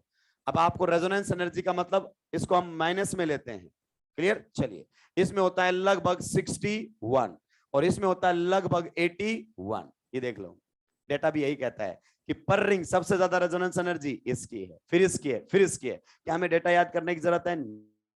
आता है एरोमेटिसिटी। अगर आपसे कोई पूछे बेंजीन और नेफ्थलीन में कौन ज्यादा एरोमेटिक है? बेंजीन। किससे? हाँ बिल्कुल, वो भी कॉन्सेप्ट सही है। और एरोमेटिसिटी का लिंक होता है रेजोनेंस एनर्जी पर रिंग से। जिसमें रेजोनेंस एनर्जी पर रिंग ज्यादा होगा उसका एरोमेटिक कैरेक्टर भी ज्यादा होगा। तो बताइए, एरोमेटिसिटी सबसे ज्यादा किसकी है? फर्स्ट की, फिर किसकी है? सेकंड की, और फिर किसकी है? थर्ड की। That's all. इससे ज्यादा परेशान होने की जरूरत नहीं है। तो ये था रेजोनेंस एनर्जी का 10 नंबर क्वेश्चन। आपका मन करे तो कर लेना और मन करे तो छोड़ देना, बस इतना सा डर है कल गलती से मेजर में डल गया और क्वेश्चन आपसे नहीं बना तो फिर आपके 5 नंबर कम हो जाएंगे और उससे कॉन्फिडेंस कम हो जाएगा, इधर उधर हो जाएगी रैंक। नीट तो नहीं पूछेगा, उसमें तो फुल कॉन्फिडेंस है। अब कितना धीरे धीरे लिखते हो। कल मैंने उधर वाई में लेक्चर लिया, दना दन लिख रहे हैं बच्चे। क्या हुआ? इस क्लास में उस क्लास में क्या है, फर्क है? सारे बुजुर्ग लोग बैठे हुए हैं यहाँ पर। ऑर्गेनिक को रिवीजन करने का टाइम नहीं मिला तो कोई मतलब नहीं रहेगा। इस सब्जेक्ट का कम से कम 5 बार रिवीजन चाहिए, क्योंकि समझ में आना और समय पर याद आना दो अलग चीजें हैं। ऑर्गेनिक समझ में आती है, समय पर याद नहीं आती है। मैं आपको बता दूं, किसी की भी सगी नहीं ऑर्गेनिक, बिल्कुल। लॉकडाउन में मैंने इसको नहीं पढ़ा, कोसों चली गई थी मुझसे, फिर वापस मैंने पढ़ना शुरू किया, फिर चीजें धीरे धीरे याद आने लगी। अपन सही बोलते हैं, अगर नहीं पढ़ाते हैं हम तो हम भी दूर चले जाते हैं सब्जेक्ट से, भूल जाते हैं। होंगे कोई टीचर जो आपको बोलते होंगे कि मैं तो एक बार पढ़ लेता हूँ कभी भूलता ही नहीं हूँ, तो उनको बोलो कि सही डायरेक्शन में जाओ, आईएएस की तैयारी करो। किसकी तैयारी करो? आईएएस की तैयारी को, क्योंकि आईएएस का सिलेबस ज्यादा है और आपको भूलने की बीमारी तो है नहीं। तो कहाँ है आप घूम रहे हैं, आप मास्टर बने, जाइए आईएएस वाईएएस बनिए आप कहीं पर। चलिए ये तो हटा दो। अब नेक्स्ट एप्लीकेशन, एप्लीकेशन नंबर बताओ 7। इन explaining stability of intermediates, in explaining stability of intermediates. काफी लोग परेशान थे कि यार केटाइन एनाइन की बात नहीं की इसने। भाई अपन याद दिलाएं कि इसको याद आ जाएगा, सब याद है मुझे। जब जीओसी खत्म हो जाए तो बताना कि सर ये वाली बात आपने नहीं बताई। सीक्वेंसिंग मेरी खुद की रहेगी। अब रेजोनेंस एनर्जी मैंने बाद में पढ़ाई, एचओएच पहले पढ़ाया, बेटर समझ में आया आपको कि हाँ क्या फंडा है ये। Next, in explaining stability of intermediates. देखिए बेसिकली हम 3 इंटरमीडिएट्स के बारे में बात करेंगे, कार्बोकेटाइन, कार्ब एनाइन और कार्ब फ्री रेडिकल। हम नाइट्रीन और कार्बिन पर बात नहीं करने वाले, क्योंकि एनसीईआरटी में इनका कहीं कोई डिस्कशन नहीं है। नाइट्रीन के बारे में और कार्बिन के बारे में हल्का सा आपको बताया जाएगा। नाइट्रीन में बताऊंगा हॉफमैन ब्रोमाइड डिग्रेडेशन रिएक्शन में, कार्बिन के बारे में बताऊंगा राइमर टीमेन रिएक्शन में। हल्का सा इंट्रोडक्शन दूंगा, लेकिन इन पर कोई ब्रीफ मतलब डिटेल्ड डिस्कशन नहीं होगा, क्योंकि एनसीईआरटी में नहीं है और आज तक कोई क्वेश्चन भी नहीं पूछा गया इनके ऊपर। चलिए, तो इंटरमीडिएट्स में हमारे सामने कितने इंटरमीडिएट्स रहेंगे? 3। सबसे पहले हमारे सामने रहेगा कार्बोकेटाइन। थोड़ी सी जगह देख मतलब लिखना, बीच में जगह रही, पॉइंट्स लिखेंगे ऐसे, क्लियर। फिर यहां पर हमारे सामने आएगा carbon free radical, carbon free radical. फिर यहां पर हमारे सामने जो रहने वाला है वो रहेगा कार्ब एनाइन, कार्ब एनाइन हमारे सामने रहने वाला है, क्लियर। 1 बाय 1 इन पर हम डिस्कशन करेंगे। बताइए कार्बोकेटाइन क्या होता है? ऐसी स्पीसीज जिसमें कार्बन पर पॉजिटिव चार्ज हो इनकम्प्लीट ऑक्टेट के साथ। देखिए कार्बन हैविंग पॉजिटिव चार्ज, इसके नीचे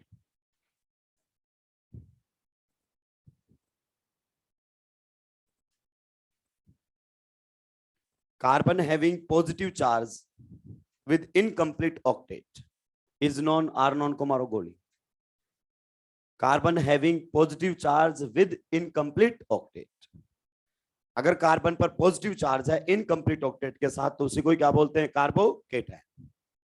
next, carbon having unpaired electron, carbon having unpaired electron, carbon having unpaired electron, electrons नहीं इलेक्ट्रॉन, इलेक्ट्रॉन्स में तो 2 भी हो सकते हैं अनपेयर्ड, वो कार्बन की कैटेगरी में चला जाएगा, एक ही अनपेयर्ड इलेक्ट्रॉन होना चाहिए।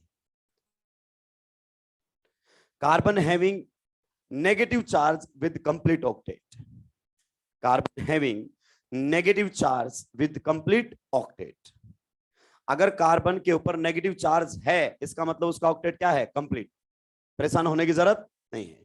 Carbon having negative charge with complete octet. चलिए अब इन पर थोड़ा सा और डिस्कशन कर लेते हैं, इनकी ज्योमेट्री पर। ज्योमेट्री थोड़ा सा मैं पहले भी आप लोगों के साथ क्या कर चुका हूं? डिस्कस कर चुका हूं। ये हमारे सामने है कार्बोकेटाइन। आप जानते हैं इसमें कार्बन के पास एक क्या होता है, वैकेंट पी ऑर्बिटल होता है। ये कुछ इस प्रकार से रहता है कार्बोकेटायन।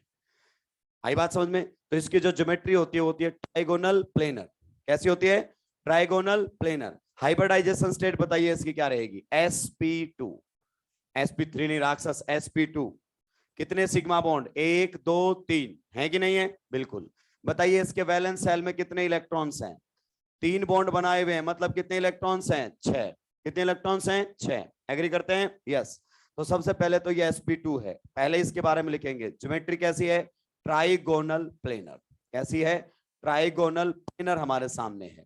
क्या इसके पास एक पी ऑर्बिटल अवेलेबल है? यस। ये कैसा ऑर्बिटल है?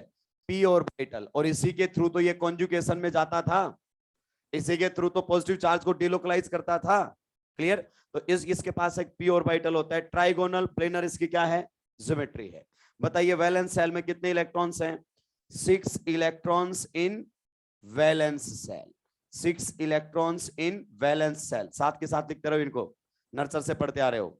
6 इलेक्ट्रॉन्स इन वैलेंस सेल, इसका मतलब क्या है? इनकम्प्लीट ऑक्टेट है इसका। क्या है? Incomplete octet.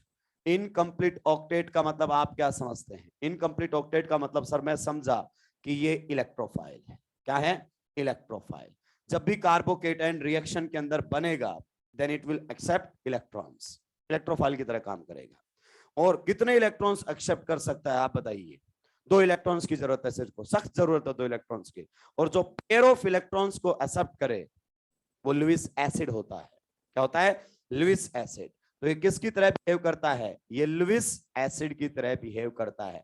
अब इसके स्पिन मैग्नेटिक मोमेंट वगैरह के बारे में कोई बात करने की जरूरत नहीं है, फालतू की हवाबाजी है वो। ऐसे में 10-12 पॉइंट लिख सकता हूं, लेकिन नीट इससे बाहर नहीं जाता है। आप भी जानते हैं, पहली बार नहीं पढ़ रहे आप। जितना ज्यादा पढ़ेंगे रिवीजन में टाइम ज्यादा लेगा वो। तो ये हमारे सामने कार्बोकेटायन की कुंडली आ गई है। ये ध्यान रखना, इसके पास ऑर्बिटल होता है एक वैकेंट, जो इसके प्लेन के परपेंडिकुलर अप एंड डाउन होता है। मैं एक बार कार्बोकेटायन की थोड़ी सी आपको ज्योमेट्री बताना चाहता हूं, क्योंकि इससे ही हमें SN1 और SN2 में बहुत सारी हेल्प मिलने वाली है। ये देखो कार्बोकेटायन ऐसा होता है भाई लोगों, ये होता है कार्बोकेटायन इस टाइप का। तीनों बॉन्ड ऐसे होते हैं। ज्योमेट्री कैसी है? ये ट्राइगोनल प्लेनर। और जो पी ऑर्बिटल है, ये वाला पी ऑर्बिटल ऐसे होता है। ये बॉन्ड तीनों जिस प्लेन में है उस प्लेन के परपेंडिकुलर अप, परपेंडिकुलर डाउन, एक लोब अप एक लोब डाउन, ऐसा होता है carbocation. Same to same radical आएगा। रेडिकल में बस ये रहेगा कि इस ऑर्बिटल के अंदर एक अनपेड इलेक्ट्रॉन दिखाई दे जाएगा। कितना दिखाई जाएगा? एक अनपेड इलेक्ट्रॉन दिखाई दे जाएगा। क्लियर? केटायन और रेडिकल की ज्योमेट्री क्या होती है? सेम। लेकिन हम जो बात कर रहे हैं ना हाइब्रिडाइजेशन की, this hybridization is in general. In general जब वो हमसे पूछेगा कार्बोकेटायन की हाइब्रिडाइजेशन क्या है, वी विल से sp2। हमेशा sp2, इसकी कोई गारंटी? जब तक वो अपने राज नहीं खोलेगा हम भी पूरी बात नहीं बोलेंगे। जर्नल स्टेटमेंट में जर्नल आंसर दिया जाता है। नेक्स्ट हमारे सामने है कार्बन फ्री रेडिकल। देखिए कार्बन फ्री रेडिकल में भी सेम टू सेम मामला चलने वाला है। यहां पर अगर अपन बात करना चाहें तो इसमें भी जो कार्बन आपका है उसकी हाइब्रिडाइजेशन क्या रहने वाली है? sp2। लेकिन आप जानते हैं हमेशा sp2 रहे, इसकी कोई गारंटी? CF3 आपके सामने वेल नोन एग्जांपल है कि नहीं है? CF3। लेकिन इन जनरल बातें हो रही है। तो यहां पर इसकी अगर अपन बात करना चाहें हाइब्रिडाइजेशन की कार्बन की क्या है? sp2। बिल्कुल सही। बताइए सबसे पहले ज्योमेट्री क्या रहेगी इसके भी? Trigonal planar. ट्राइगोनल प्लेनर हमारे सामने रहने वाला है। ये जो पी ऑर्बिटल है इसमें एक अनपेड इलेक्ट्रॉन रहेगा, और इसी पी ऑर्बिटल के थ्रू ये अपने किसको? इलेक्ट्रॉन को डिलोकलाइज करता है, अगर आपको पता हो तो। चलिए उसके बाद अगर अपन बात करें वैलेंस सेल में कितने इलेक्ट्रॉन्स हैं? 7 electrons in valence shell. 7 electrons in valence shell. Valence shell के अंदर कितने इलेक्ट्रॉन्स हैं? 7। ब्रैकेट में लिख सकते हो ओड इलेक्ट्रॉन स्पीसीज। ये कैसा है? ओड इलेक्ट्रॉन स्पीसीज है। अनपेड इलेक्ट्रॉन है तो पैरामैग्नेटिक नेचर इसका देखने को मिलेगा। चलिए नेक्स्ट अगर अपन बात करना चाहें तो क्या इसका ऑक्टेट इनकम्प्लीट है? यस, इनकम्प्लीट ऑक्टेट हमारे सामने रहेगा। अब इसके बाद मुझे कुछ बोलने की जरूरत नहीं होनी चाहिए। Incomplete octet. नेक्स्ट बताइए क्या ये लुईस एसिड की तरह काम कर सकता है? क्या ये लुईस एसिड बन सकता है? नहीं। अबे राक्षसों क्या पढ़े हो? Lewis acid pair of electron accept करता है। और इसके वैलेंस शेल में कितने इलेक्ट्रॉन्स हैं? 7। एक बॉन्ड का मतलब 2 इलेक्ट्रॉन, एक बॉन्ड का मतलब 2 इलेक्ट्रॉन, एक बॉन्ड का मतलब 2 इलेक्ट्रॉन। 6 तो ये रहे और एक ये पड़ा अनपेड, तो टोटल कितने हुए? 7। 2 थोड़ी लेगा, इसको तो एक चाहिए, एक वाले को लुईस एसिड नहीं बोलते हैं। क्लियर? चलिए नेक्स्ट हमारे सामने आने वाला है कार्ब एनायन। कौन आने वाला है भाई लोगों? कार्ब एनायन हमारे सामने आने वाला है। इसकी अमोनिया लाइक स्ट्रक्चर होती है, ये होता है कार्ब एनायन। इसकी हाइब्रिडाइजेशन की जो बात करना चाहें तो कई बार ये sp3 और कई बार ये sp2 हाइब्रिडाइज्ड हो जाता है। कई बार ये sp3 और कई बार ये sp2 हाइब्रिडाइज्ड हो जाता है। क्या आप मुझे बता सकते हैं कि ये sp2 कब हाइब्रिडाइज्ड होगा? जब ये नेगेटिव चार्ज कॉन्जुगेशन में चला जाएगा। लेकिन अगर आपसे कोई पूछे what is the hybridization state of carbon ion, then what will you say? sp3। In journal बात करते हैं हम, जब तक वो अपने पत्ते नहीं खोलेगा कॉन्जुगेशन के, हम भी नहीं बोलेंगे पूरा। तो इसके बारे में सारी बात लिख दो। ज्योमेट्री बताओ इसकी कैसी है? अमोनिया जैसी ज्योमेट्री और शेप है कि नहीं है? लिखो। बताइए वैलेंस सेल में कितने इलेक्ट्रॉन्स हैं? 8 इलेक्ट्रॉन्स इन वैलेंस सेल। बताइए क्या इसका ऑक्टेट इनकम कैसा है? कंप्लीट ऑक्टेट है। और जिनके पास कंप्लीट ऑक्टेट के साथ पेयर ऑफ इलेक्ट्रॉन्स होते हैं वो क्या होते हैं? Lewis base. किसकी तरह बिहेव करते हैं? लुईस बेस की तरह बिहेव करते हैं। ये लीजिए भाई लोगों, किसी को कोई दिक्कत आपत्ति परेशानी है तो बता दीजिए, इसके अलावा कोई खोपड़ा खराब करने की जरूरत नहीं है। सुलटाइए इसको, क्योंकि अपने को हर लेवल पर पढ़ना है। इजी को तो बिल्कुल नहीं छोड़ना है। पता चले टफ टफ के चक्कर में इजी छोड़ के चले गए और सुलट के आ गए। इजी, मीडियम, टफ तीनों लेवल के लिए प्रिपेयर्ड हम, ये ध्यान रखें। इसमें सबसे पहले अब हम डिटेल में डिस्कस करेंगे क्या? ए, कार्बोकेटायन। कार्बोकेटायन, इसके बारे में हम डिटेल में डिस्कशन करने वाले हैं भाई लोगों। मैं आपको बता दूं कार्बोकेटायन इलेक्ट्रोकेमिकली डेफिशिएंट स्पीसीज है। इलेक्ट्रॉन्स की यहां पर क्या है? डेफिशिएंसी। क्लियर? यहां पर जो भी इलेक्ट्रॉन डोनेटिंग ग्रुप के ऊपर लगेगा इसकी स्टेबिलिटी को बढ़ाएगा, और जो भी इलेक्ट्रॉन विड्रॉइंग ग्रुप लगेगा इसकी स्टेबिलिटी को घटाएगा। ये आपको पता होना चाहिए। ये हमारे सामने है कार्बोकेटायन। क्या है? कार्बोकेटायन। ध्यान से सुन लीजिए, इस पर अब भयंकर बातें होने वाली हैं, आप परेशान हो जाएंगे। सबसे पहले अगर कोई ग्रुप कैसा है? इलेक्ट्रॉन डोनेटिंग ग्रुप है। अब डोनेटिंग नेचर उसका ओवरऑल देखा जाए। ओवरऑल सर समझा नहीं मैं। मान लीजिए कोई ऐसा ग्रुप है जो प्लस आर भी लगाता है और साथ में माइनस आई भी लगाता है। प्लस आर से वो डोनेटिंग है और माइनस आई से विड्रॉइंग है, और उसका आर डोमिनेटिव है, तो उसको ओवरऑल क्या बोला जाएगा? Electron donating. तो ओवरऑल नेचर देखना है। क्या देखना है? ओवरऑल। जैसे आप जानते हैं कि बेंजीन के ऊपर OCH3 जब जुड़े, बेंजीन के ऊपर OCH3 जब जुड़े, बताइए क्या माइनस आई लगाएगा? यस, इलेक्ट्रॉन्स को विड्रॉ करेगा माइनस आई से, और प्लस आर से क्या करेगा? इलेक्ट्रॉन्स देगा। तो इसका ओवरऑल नेचर कैसा है? इलेक्ट्रॉन डोनेटिंग, क्योंकि इसका आर आई पर डोमिनेट करता है। You got the point? चलिए बहुत बढ़िया है। तो यहां पर ओवरऑल की बातें हो रही है। अगर इलेक्ट्रॉन डोनेटिंग ग्रुप लगा है जिसका नेचर ओवरऑल इलेक्ट्रॉन डोनेटिंग है, तो वो क्या करेगा? स्टेबलाइज। क्या करेगा? स्टेबलाइज करेगा वो कार्बोकेटायन को, उसकी स्टेबिलिटी की बढ़ा देगा। लेकिन अगर ऐसा ग्रुप आपने लगा दिया है जिसका ओवरऑल नेचर कैसा है? इलेक्ट्रॉन विड्रॉइंग है, ओवरऑल वो इलेक्ट्रॉन से विड्रॉ कर रहा है, तो जाहिर सी बात है वो इसको क्या कर देगा? डिस्टेबलाइज कर देगा। क्या कर देगा? डिस्टेबलाइज। आप कार्बोकेटायन पर ढेर सारी बातें करते हैं। Stability of carbocation, stability of carbocation, बताइए कैसे आप बोलते हैं? Stability of carbocation. अब मुझे बताइए इलेक्ट्रॉन डोनेटिंग ग्रुप कौन कौन से हो सकते हैं, किस किस के थ्रू? देखिए प्लस आर वाले इलेक्ट्रॉन डोनेटिंग होते हैं, प्लस एच वाले भी डोनेटिंग होते हैं, और प्लस आई वाले भी डोनेटिंग। तो इन सब के डायरेक्टली प्रोपोर्शनल होती है इसकी स्टेबिलिटी। और इलेक्ट्रॉन विड्रॉइंग कौन से होते हैं? Minus R and minus I. Cation के ऊपर माइनस एच नहीं लगता है। बताया था कि नहीं बताया था? तो ये हमारे सामने रहेंगे। कोई प्लस वाला होगा तो कार्बोकेटायन को स्टेबलाइज कर देगा, और कोई माइनस वाला होगा तो क्या कर देगा? डिस्टेबलाइज कर देगा। है कि नहीं है? चलिए अब आगे बढ़ते हैं, थोड़ा सा कुछ बातें इसके अंदर जान लेते हैं वन बाय वन। सबसे पहले मैं यहां पर बात करूंगा CPM, साइक्लोप्रोपाइल मिथाइल कार्बोकेटायन के बारे में। और मैं जितनी बातें करूंगा वो टोटली क्या रहेंगी, फालतू, वेस्ट ऑफ योर टाइम। लेकिन यहां पर क्वेश्चंस आते हैं, मेजर की बातें हैं, लेकिन नीट में आने के चांसेस बहुत कम है। नहीं पढ़ाना तो मेरी मजबूरी है। Cyclopropyl, cyclopropyl methyl carbocation, cyclopropyl methyl carbocation, ये हमारे सामने आता है। इसको इन शॉर्ट आप किसके नाम से जानते हैं, सीपीएम। बहुत ज्यादा आप इसको जानते हैं। साइक्लो का सी लिया है, प्रोपाइल का पी लिया है, मिथाइल का एम लिया है, साइक्लोप्रोपाइल मिथाइल कार्बोकेटाइन। क्लियर? ध्यान से सुनिए, ये हमारे सामने इसकी स्ट्रक्चर होती है साइक्लोप्रोपाइल मिथाइल कार्बोकेटाइन की। It is highly stable carbocation, खतरनाक स्टेबिलिटी का कार्बोकेटाइन होता है। इस पर बहुत डिटेल्ड डिस्कशन हो सकता है, बट अपने काम का बिल्कुल भी नहीं। आपने इसके स्टेबिलिटी के बहुत सारे रीजन पढ़े होंगे, बताइए कौन कौन से रीजन पढ़े हैं? डांसिंग रेजोनेंस, पहले तो अपने दिमाग से डिलीट कर दिए, डांसिंग रेजोनेंस नाम की कोई चीज नहीं होती केमिस्ट्री में। कोई ऐसी फिनोमिना नहीं है जो डांसिंग रेजोनेंस हो। उस डांसिंग रेजोनेंस के चक्कर में जो इंपॉर्टेंट चीज है उसको और भूल जाते हो। It is hyperconjugation stabilized. क्या होता है इसमें? Hyperconjugation, sigma bond resonance आपको यहां देखने को मिलता है। कौन सा रेजोनेंस देखने को मिलता है? सिग्मा बॉन्ड रेजोनेंस यहां पर आपको देखने को मिलता है। ये हाईली स्टेबल कार्बोकेटाइन है।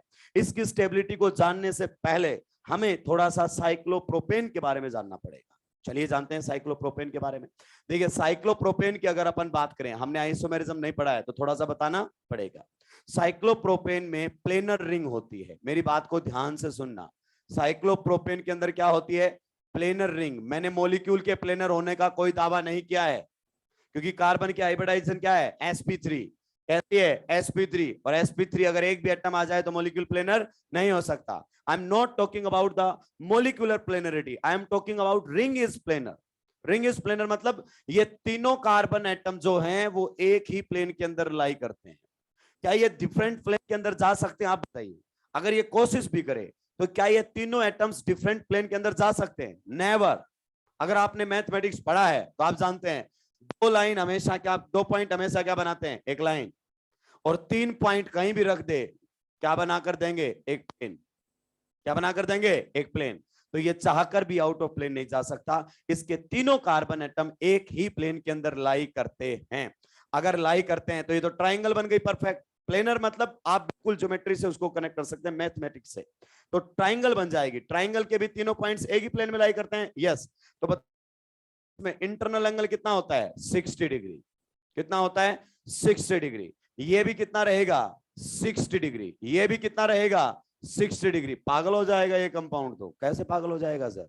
अबे इस कार्बन की हाइब्रिडाइजेशन स्टेट बता, sp3। sp3 से बॉन्ड एंगल होना कितना चाहिए था? 109.5 के आसपास होना चाहिए था। होना चाहिए था कि नहीं? और है कितना? 60। तो यहां पर आप देखिए एंगल स्ट्रेन कितना मिलेगा आपको। अगर अपन बात करना चाहें एंगल स्ट्रेन, ये तो दो एंगल्स के बीच का है, एंगल स्ट्रेन आपको दिखाई देगा यहां पर 109.5 डिग्री होना चाहिए था, लेकिन 60 डिग्री। अप्रोक्सीमेट कितना आ गया है? 49.5 डिग्री। पागल हो जाएगा ये तो।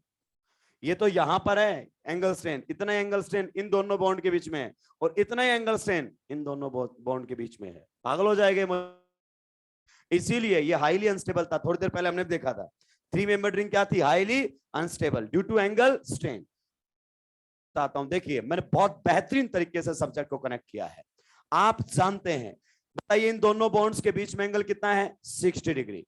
एंगल जितना कम होगा बॉन्ड्स के बीच में, परसेंटेज एज करेक्टर उतना कम। इन बॉन्ड्स के अंदर परसेंटेज एज करेक्टर कम है कि ज्यादा? आप बताइए। कम है। या आपने बेंट रूल में ऐसा पढ़ा होगा कि अगर एंगल कम है तो पी करेक्टर ज्यादा होगा। क्या इन बॉन्ड्स में पी करेक्टर ज्यादा है? यस। इन बॉन्ड्स में पी करेक्टर ज्यादा है, यस। ये पी करेक्टर ज्यादा वाले बॉन्ड है क्योंकि इनके अंदर बॉन्ड एंगल क्या है? कम। अगर आपको लगता है कि साइक्लोप्रोपेन जैसा मैंने लिखा है वैसा होता है, तो बिल्कुल भी ऐसा नहीं होता है। साइक्लोप्रोपेन इनफैक्ट कुछ इस टाइप का होता है। इसके जो बॉन्ड होते हैं ना वो कुछ इस टाइप के बॉन्ड होते हैं, ऐसे पेंट। इसकी जो इलेक्ट्रॉन डेंसिटी होती है वो जो आपके पॉइंट से मिलाते हैं लाइन, इस ट्राइंगल के आउटसाइड लाई करती है। जो आप ट्राइंगल लिखते हैं ना, वहां पर कोई भी इलेक्ट्रॉन डेंसिटी नहीं होती है। Electron density lies the outside of the triangle. इस ट्राइंगल के आउटसाइड इलेक्ट्रॉन डेंसिटी क्या करती है, लाई करती है। ये इसकी सच्चाई है। और इसका जो कार्बन कार्बन का ये जो सिग्मा बॉन्ड है ना, ये इतना वीक है, पाई से भी वीक है, इतना वीक है कि पाई से भी वीक है। इसीलिए ये कंपाउंड एन सैचुरेशन वाला टेस्ट दे जाता है। इसीलिए compound electrophilic addition reaction show करने लगता है।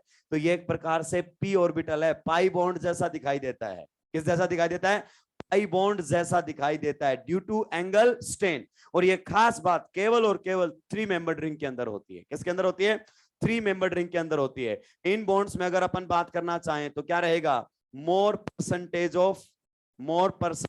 Of P character. इनमें परसेंटेज पी कैरेक्टर क्या है, ज्यादा। और पी कैरेक्टर किस में ज्यादा होता है, पाई बॉन्ड में। राक्षस 100% पी होता है कि नहीं होता है। तो ये सिग्मा पाई की तरह बिहेव करने लगता है। अब अगर इसके सामने आपने कार्बोकेटाइन बना दिया, भाई लोगों ध्यान से समझना, जिंदगी भर आपने इसको उल्टे पुल्टे तरीकों से समझने की कोशिश की है। मान लीजिए अगर आपने इसके सामने क्या बना दिया है, कार्बोकेटाइन बना दिया है। क्या बना दिया है, कार्बोकेटाइन बना दिया है इसके सामने। तो बताइए कार्बोकेटाइन के पास क्या होता है, वैकेंट पी ऑर्बिटल। अभी बताकर आए हो आप, वो वैकेंट पी ऑर्बिटल इन दोनों ऑर्बिटल्स के साथ ओवरलैप करता है। ये देखिए ऊपर जो सिग्मा बॉन्ड बना हुआ है इसके साथ भी ओवरलैप करता है, और नीचे जो सिग्मा बॉन्ड बना हुआ है इसके साथ भी ओवरलैप करता है। और ऐसा इतिहास में पहली बार आपको देखने को मिला है। नॉर्मली आपस में जब नॉर्मल रेजोनेंस भी होता है ना, तो बताओ कितने पी ऑर्बिटल आपस में ओवरलैप करते हैं। ऐसे में भी 2 ही पी ऑर्बिटल आपस में क्या करते हैं, ओवरलैप। लेकिन यहां पर देखो, एक तो ये तो पी है, ऊपर की साइड से भी ओवरलैप करता है और नीचे की साइड से भी ओवरलैप करता है। एक साथ इसको 4 इलेक्ट्रॉन्स का सुख मिलता है, 2 ऊपर से और 2 नीचे से, जो आपका रेजोनेंस भी नहीं कर सकता, जो कोई नहीं कर सकता, रेजोनेंस भी नहीं कर सकता। दैट्स वाई इसके सामने रेजोनेंस स्टेबलाइज्ड कार्बोकेटाइन भी कुछ नहीं होते हैं। बेंजाइल कार्बोकेटाइन से ये कहीं ज्यादा स्टेबल कार्बोकेटाइन है। ये तो होती है इसकी रियलिटी। क्या होती है, रियलिटी। अब इसके बारे में थोड़ा सा मैं बता देता हूं जो आपने पढ़ा होगा। देखिए आपने कुछ इस प्रकार से पढ़ा होगा, और वो जो आपने पढ़ा है वो बहुत ही कम कंट्रीब्यूट करता है। ये हमारे सामने है, देखिए इसको मैं बोल देता हूं नंबर 1, इसको बोल देता हूं नंबर 2, इसको बोल देता हूं नंबर 3, इसको बोल देता हूं number 4। Can you tell me कौन कौन से ऑर्बिटल ओवरलैप करेंगे। अगर मैंने इस पर नंबर 1 लिखा है, इस पर नंबर 2 लिखा है, इस पर नंबर 3 लिखा है, इस पर नंबर 4 लिखा है, कौन कौन से हैं जो ओवरलैप कर रहे हैं, 2 और 3 वाला एंड 2 और 4 वाला। क्या 3 4 वाला ओवरलैप कर रहा है, नहीं। तो इसी वजह से ये हाइपर कॉन्जुगेशन में भी नहीं जाता है। अब जब इसमें हाइपर कॉन्जुगेशन करवाते हैं तो देखिए कार्बोकेटाइन से नेक्स्ट कार्बन कौन सा है, अल्फा, है कि नहीं है। खास बात देखिए इसके अंदर, कार्बन कार्बन का सिग्मा बॉन्ड हाइपर कॉन्जुगेशन कर रहा है। डांसिंग के चक्कर में इसको भूल जाते हैं आप। मास्टर एक बार डांसिंग बोल देता है, बस सारे डांसिंग डांसिंग चिल्लाने लगते हैं। अगर तुम जो पढ़ के जाते हो ना, उसमें से भी एग्जामिनर पूछना चाहे तो आप ढेर सारा स्कोप छोड़ देते हैं। अब आपने कभी ध्यान नहीं दिया कि ये बॉन्ड कौन सा है, कार्बन कार्बन का सिग्मा बॉन्ड है। And this carbon carbon sigma bond is involve in hyper conjugation. Normally कौन करता है, कार्बन हाइड्रोजन का, और यहां कौन सा कर रहा है, कार्बन कार्बन का सिग्मा बॉन्ड हाइपर कॉन्जुगेशन के अंदर इन्वॉल्व है। इसे ही आप सिग्मा बॉन्ड रेजोनेंस भी बोल देते हैं। ये देखिए, ये अगर इधर आ गया तो आप बताइए हमारे सामने किस प्रकार की स्ट्रक्चर बनेगी, हाइपर कॉन्जुगेटिव। यहां ये आ गया तो यहां तो क्या बन जाएगा, डबल बॉन्ड, और यहां पर क्या जाएगा, positive charge, like start and. आगे बात समझ में। और बताइए क्या यही हाइपर कॉन्जुगेशन कर सकता है, नो, ये भी हाइपर कॉन्जुगेशन कर सकता है। अगर ये यहां से उठकर वहां चला गया तो हमारे सामने एक हाइपर कॉन्जुगेटिव स्ट्रक्चर और बनेगी। मैं उसको वही बना देता हूं, एक हाइपर कॉन्जुगेटिव स्ट्रक्चर और बनेगी, और उसके अंदर आपको कुछ ऐसा दिखाई देगा, कुछ ऐसा दिखाई देगा। ये आपके सामने बनकर आएगा। आपको लगता है कि इसमें इसने स्टेबलाइज किया है, नहीं। अब सुनना, मैं आपको कुछ खतरनाक बात यहां बताना चाहता हूं। ये दोनों स्ट्रक्चर टोटल का कितना कंट्रीब्यूट करती हैं, मात्र 5%। मतलब जिसके दम पर हम नाच रहे थे उनका तो खुद का कंट्रीब्यूशन ना के बराबर है। खुद का कंट्रीब्यूशन क्या है, ना के बराबर। ये टोटल हमारे सामने कंट्रीब्यूट करता है 48%। तो फिर बाकी कहाँ है सर 47, वो कहाँ चला गया? इनफैक्ट ये कार्बोकेटाइन जो होता है इस कार्बोकेटाइन के साथ डायनामिक इक्विलिब्रियम में एग्जिस्ट करता है। किसके अंदर? डायनामिक इक्विलिब्रियम के अंदर एग्जिस्ट करता है ये कार्बोकेटाइन। आगे पढ़ाऊंगा, रिंग एक्सपांसन इसको बोलते हैं। क्या बोलते हैं? Ring expansion. लेकिन स्टेबल आज भी यही ज्यादा है। ये होता है 48%, ये होता है टोटल का 47%, और बचा हुआ 5% ये है। आप बताइए, तो इसमें इसके स्टेबिलिटी का रीजन ये जो आप बनाते हो ये होना चाहिए, जो ऊपर समझाया गया है वो होना चाहिए। अगर आपके सामने ये और ये आ जाए कि which is more stable, this hyperconjugative structure is more stable. जैसे आप रेजोनेटिंग स्ट्रक्चर्स का स्टेबिलिटी कंपेयर करते हैं ना, ऐसे हाइपरकॉन्जुगेटिव स्ट्रक्चर का भी होता है। लेकिन एनसीईआरटी ने बात नहीं की तो मैंने भी बात नहीं की। क्या ये बात आपको समझ में आ चुकी है? ध्यान से सुनना, अगर आप 3 नंबर और 4 नंबर पर कोई मिथाइल ग्रुप लगाओगे या कोई और ऐसी रिंग लगा दोगे या कोई और कार्बोकेटाइन स्टेबलाइजिंग ग्रुप लगा दोगे तो इसकी स्टेबिलिटी फर्दर इंक्रीज हो जाएगी। क्यों? क्योंकि देखो 4 नंबर पर कैसा चार्ज आया? पॉजिटिव।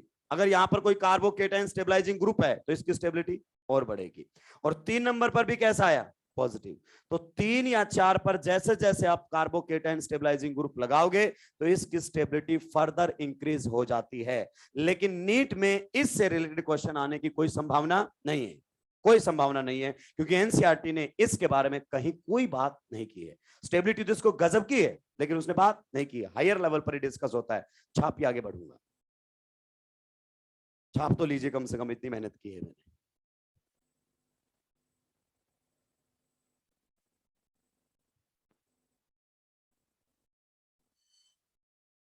अपनी बेल बजी है क्या?